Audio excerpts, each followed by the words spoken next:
यहाँ 2 ग्लास शराब रखे हैं, सही चुना तो स्वर्ग जाओगे, गलत चुना तो सीधे यमलोक। लेकिन छोटू, छोटा शेयर हीरो, बिना सोचे समझे बाईं तरफ वाला ग्लास उठा लेता है। ये अगले ही पल छोटू चूर चूर हो जाता है। कोई बात नहीं, इस गेम में 3 मौके मिलते हैं। इस बार छोटू ने दाईं तरफ वाला ग्लास चुना। अब तो कुछ नहीं होगा है ना, लेकिन गेम सच्चा था। अब छोटू के पास आखिरी मौका बचा है। जब कोई रास्ता नहीं बचा तो छोटू ने नियम तोड़ दिए। उसने गेम के एनपीसी किरदार को ही ठिकाने लगा दिया। उसका ये खतरनाक कदम देखकर उसका साथी डर के मारे कोने में जाकर बैठ गया। अब थोड़ा पीछे चलते हैं। करीब 100 साल पहले धरती पर एक ऐसा हमला हुआ जैसा कभी नहीं हुआ था। एक एलियन जाति जिसका नाम था बग रेस, कीट प्रजाति, अपने अरबों की सेना लेकर धरती पर चढ़ाई। टेक्नोलॉजी में पिछड़ने के कारण इंसान लगातार हारते रहे। फिर एक दिन एक लीजेंड ने जन्म लिया। उसने अपनी स्पेसशिप उठाई, दुश्मन की सुरक्षा तोड़ते हुए सीधे उनकी कमांड शिप से टकरा गया। इस मिशन में 1 करोड़ इंसानों की जान गई, लेकिन आखिरकार इंसान जीत गए। फिर से ऐसे हमले से बचने के लिए सेना ने एक विशाल स्पेस स्टेशन बनाया और दुनिया भर से टैलेंटेड बच्चों को चुनकर ट्रेनिंग देनी शुरू की। छोटू उन चुनिंदा बच्चों में से एक था। सिर्फ चुना ही नहीं गया बल्कि खास ट्रेनिंग भी दी गई। अब वो वॉर गेम्स में कभी नहीं हारा, लेकिन उसके साथी हार बर्दाश्त नहीं कर पाए। उन्होंने छोटू को पकड़कर एक अंधेरे कमरे में बंद किया, गिरेबान पकड़कर उसे सबक सिखाने की कोशिश की। लेकिन छोटू भी कोई मामूली नहीं था। टेबल पर रखी चीज उठाई और सीधे उनके मुंह पर दे मारी। उसके बाद एक के बाद एक लात घूंसे की बरसात कर दी। बाकी साथी उसके खतरनाक तेवर देखकर डर के मारे पीछे हट गए। इस घटना के बाद छोटू को एकेडमी से निकाल दिया गया।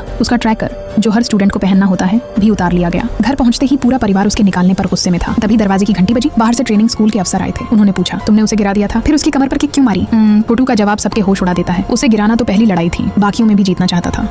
ये सुनते ही अफसर की आंखों में चमक आ गई। उन्होंने छोटू को दोबारा ज्वाइन करने का न्योता दिया, लेकिन इस बार सीधे स्पेस स्टेशन भेजा गया, जहां उसे असली जंग के सबसे करीब ट्रेनिंग दी जाएगी।